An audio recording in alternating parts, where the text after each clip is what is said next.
सोचा है कि भारत में अपराध का न्याय कैसे सुनिश्चित किया जाता है? क्या आप जानते हैं कि अपराध का स्थान ही तय करता है कि उस पर किस कानून का कितना प्रभाव पड़ेगा? आज के इस वीडियो में हम आपको बताएंगे भारतीय दंड संहिता की धारा 2 के रहस्यों को। ऐसे रहस्य इसमें हमें ये पता चलता है कि यह धारा निर्धारित करती है कि चाहे अपराधी भारत का हो या विदेश का, अगर अपराध भारत में हुआ है तो भारतीय कानून उसका असरदार जवाब देता है। तो तैयार हो जाइए मेरे साथ इस धारा को जानने के लिए। यह धारा न्याय प्रणाली में पारदर्शिता, एकरूपता और त्वरित कार्यवाही सुनिश्चित करती है, जिससे समाज में कानून की सर्वोच्चता कायम रहती है।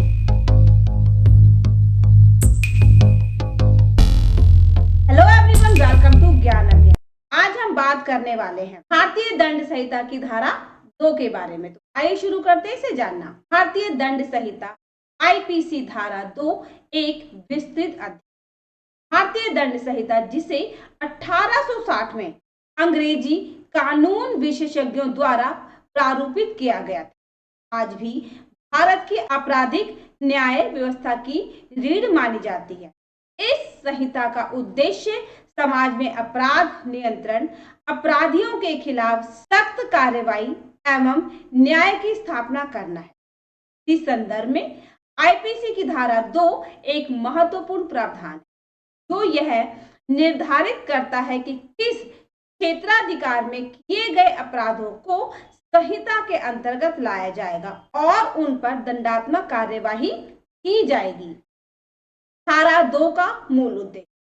आईपीसी धारा 2 का मुख्य उद्देश्य यह स्पष्ट करना है कि यदि कोई अपराध भारत की सीमाओं के भीतर किया जाता है तो उसे इस संहिता के प्रावधानों के तहत दंडनीय माना जाएगा। सरल भाषा में कहें तो यदि अपराध भारत में होता है, चाहे अपराधी का नागरिकत्व या मूल निवास कुछ भी हो, उस अपराध पर आईपीसी का निहित दंड लागू हो। यह व्यवस्था न्याय में समानता और पारदर्शिता सुनिश्चित करने के लिए अत्यंत महत्वपूर्ण है। क्षेत्राधिकार की स्पष्ट व्याख्या। धारा 2 के अंतर्गत यह कहा गया है कि भौगोलिक दायरा केवल वही अपराध आईपीसी के अंतर्गत आते हैं जो प्रत्यक्ष रूप से भारत के भीतर किए गए हों। उदाहरण के लिए, यदि कोई व्यक्ति मुंबई में किसी अपराध में लिप्त हो तो उस अपराध का निवारण तथा दंड प्रक्रिया मुंबई के न्यायालयों के अंतर्गत आएगी। नागरिकता की परवाह नहीं। अपराध करने वाले व्यक्ति की राष्ट्रीयता भारतीय या विदेशी कोई फर्क नहीं पड़ता। यदि अपराध का कृत्य भारत में हुआ है तो अपराधी पर भारतीय कानून के अनुसार कार्यवाही की जाएगी। प्रभाव का मापदंड। धारा 2 के तहत न केवल अपराध करने के स्थान को बल्कि उस अपराध के प्रभाव को भी महत्व दिया जाता है। यदि किसी अपराध का प्रभाव या उसका परिणाम भारत में महसूस किया जाता है तो भी उस पर आईपीसी लागू हो सकती है। न्यायिक दृष्टिकोण और व्याख्या। भारतीय सर्वोच्च न्यायालय समेत निचली अदालतों ने समय समय पर धारा 2 की व्याख्या करते हुए यह माना है कि यह प्रावधान भारत की आपराधिक न्याय प्रणाली में एक रूपता लाने का महत्वपूर्ण साधन है। न्यायालयों ने कहा है कि क्षेत्राधिकार की स्पष्टता। अपराध का स्थल ही यह निर्धारित करता है कि किस कानूनी प्रावधान का पालन किया जाएगा। इससे न्याय प्रक्रिया में देरी नहीं होती और अपराधियों के खिलाफ त्वरित कार्यवाही संभव हो पाती है। सर्वव्यापी लागूता। चाहे अपराध की प्रकृति कोई भी हो, शारीरिक हिंसा, धोखाधड़ी या साइबर अपराध, यदि कृत्य भारत के भीतर हुआ है तो अपराधी को इसी धारा के अंतर्गत दंडनीय ठहराया जाएगा। इससे कानून की एकरूपता बनी रहती है। राष्ट्रीय आयाम। जबकि धारा 2 का संबंध सीधा अपराध के भौगोलिक स्थल से है, बाद में आने वाली धाराएं जैसे धारा 3 यह सुनिश्चित करती है कि कुछ विशेष परिस्थितियों में विदेश में किए गए अपराधों पर भी आईपीसी लागू किया जा सकता है यदि उनका प्रभाव भारत में हुआ हो या अपराधी का उद्देश्य भारत पर असर डालना हो। सामाजिक एवं कानूनी महत्व। धारा 2 न केवल न्यायिक प्रक्रिया में स्पष्टता प्रदान करती है बल्कि यह भारतीय समाज में कानून की सर्वोच्चता को भी मजबूती देती है। इसके प्रभावों पर विचार करें। न्याय में पारदर्शिता। अपराध का स्थल तय होने से जांच एवं दंड प्रक्रिया में स्पष्टता बनी रहती है।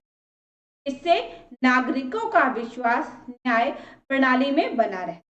अपराध नियंत्रण। अपराध के लिए क्षेत्राधिकार निर्धारित होने से अपराधी तुरंत पहचाने जाते हैं और उन पर त्वरित कार्यवाही की जा सकती है। यह अपराध नियंत्रण में सहायक सिद्ध होता है। विदेशी नागरिकों के लिए भी समान नियम। यदि कोई विदेशी नागरिक भारत में अपराध करता है तो उसे भी आईपीसी के प्रावधानों के अनुसार ही सजा दी जाती है। इससे यह सुनिश्चित होता है कि कानून के सामने सभी समान हैं। उदाहरण और व्यवहारिक उपयोग। कल्पना कीजिए कि किसी व्यक्ति ने दिल्ली में किसी प्रकार का धोखाधड़ीपूर्ण कृत्य किया। इस स्थिति में अपराध का स्थल दिल्ली होने के कारण धारा 2 के अंतर्गत यह अपराध भारत के न्याय क्षेत्र में आता है। अपराधी चाहे किसी भी देश का हो, उसे भारतीय कानून के अनुसार ही सजा का सामना करना पड़ेगा।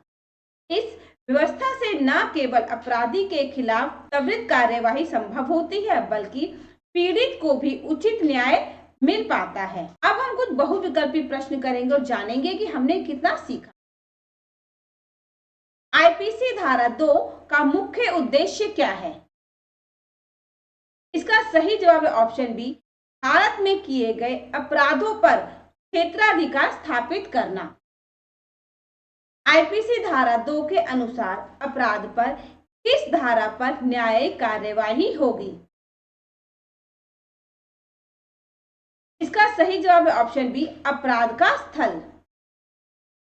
यदि कोई अपराध भारत में होता है तो किस कानून के तहत कार्यवाही की जाएगी? इसका सही जवाब है ऑप्शन सी, भारतीय दंड संहिता आईपीसी। आईपीसी धारा 2 में भौगोलिक दायरा का तात्पर्य क्या है? इसका सही जवाब है ऑप्शन बी, वह क्षेत्र जहां कानून लागू होता है। आईपीसी धारा 2 में नागरिकता को अपराध के दायरे में शामिल क्यों नहीं किया गया है?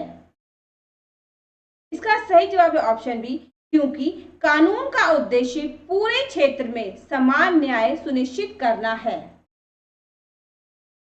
निम्नलिखित में से कौन सा बिंदु आईपीसी धारा 2 के अंतर्गत आता है? इसका सही जवाब है ऑप्शन बी, अपराध का भौगोलिक स्थान। आईपीसी धारा 2 में यह सुनिश्चित किया जाता है कि अपराध का प्रभाव किस पर लागू हो। इसका सही जवाब है ऑप्शन सी, अपराध का प्रभाव या परिणाम जहां महसूस हो वहां। भारतीय सर्वोच्च न्यायालय ने आईपीसी धारा 2 की व्याख्या में क्या कहा है? इसका सही जवाब है ऑप्शन बी, अपराध के स्थल के आधार पर न्याय प्रक्रिया में एक रूपता आती है। यदि कोई विदेशी नागरिक भारत में अपराध करता है तो भी उसे किस कानून के अनुसार ही सजा दी जाएगी? इसका सही जवाब है ऑप्शन बी, भारतीय दंड संहिता आईपीसी। आईपीसी धारा 2 की व्यवस्था से समाज में किस बात का विश्वास मजबूत होता है? इसका सही जवाब है ऑप्शन बी, न्याय प्रणाली में पारदर्शिता। आईपीसी धारा 2 किस बात में योगदान देती है? इसका सही जवाब है ऑप्शन बी, अपराध नियंत्रण और त्वरित कार्यवाही में। आईपीसी धारा 2 किस युग में विशेष रूप से प्रासंगिक बनी हुई थी? इसका सही जवाब है ऑप्शन बी, डिजिटल युग। निम्नलिखित में से कौन सा कथन सत्य है? इसका सही जवाब है ऑप्शन सी, अपराध के स्थान और उसके प्रभाव दोनों को ध्यान में रखा जाता है। आईपीसी धारा 2 के अंतर्गत निम्नलिखित में से कौन सा निर्धारण शामिल नहीं है? इसका सही जवाब है ऑप्शन डी, अपराध की सजा का निर्धारण। धारा 2 मुख्य रूप से क्षेत्राधिकार से संबंधित है। सजा की प्रकृति अन्य धाराओं में वर्णित है। विदेश में किए गए अपराधों पर आईपीसी धारा 2 कैसे लागू हो सकती है? इसका सही जवाब है ऑप्शन बी, यदि अपराध का प्रभाव भारत में महसूस होता है। आईपीसी धारा 2 का मुख्य फोकस क्या है? इसका सही जवाब है ऑप्शन बी, अपराध का स्थान और उसका प्रभाव। क्यों कहा जाता है कि आईपीसी धारा 2 में नागरिकता का कोई भेदभाव नहीं किया गया है? इसका सही जवाब है ऑप्शन बी, क्योंकि कानून पूरे क्षेत्र में समान रूप से लागू होता है। आईपीसी धारा 2 न्याय व्यवस्था में किस प्रकार की निष्पक्षता सुनिश्चित करती है? इसका सही जवाब है ऑप्शन बी, अपराध के स्थल के आधार पर एक समान कानूनी ढांचा। आईपीसी धारा 2 की स्पष्ट क्षेत्राधिकार व्यवस्था से क्या लाभ होता है?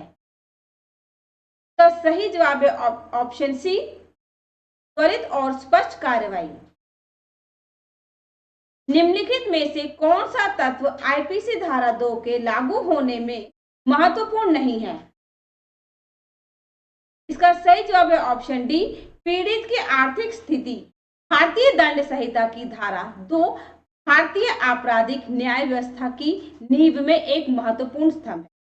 यह धारा स्पष्ट रूप से निर्धारित करती है कि भारत के क्षेत्राधिकार में किए गए अपराधों के लिए दंड प्रक्रिया कैसे अपनाई जाएगी। क्षेत्राधिकार की यह स्पष्टता न केवल अपराध नियंत्रण में सहायक है, बल्कि न्याय प्रणाली में पारदर्शिता, एकरूपता और तेजी भी सुनिश्चित करती है।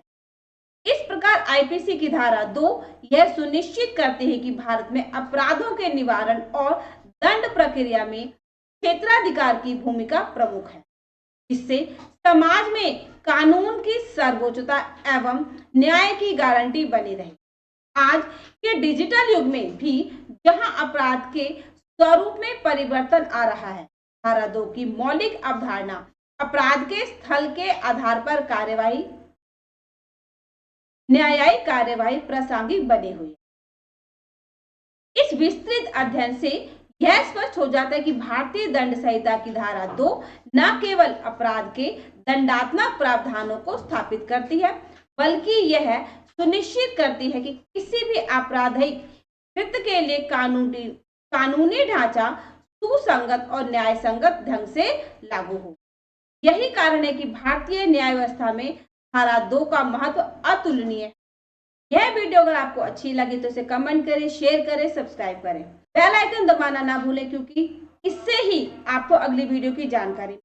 ये हमारा QR कोड है, इसको स्कैन करके आप अपने ज्ञान अभियान चैनल को सपोर्ट कर सकते हैं। तो मिलते हैं एक नए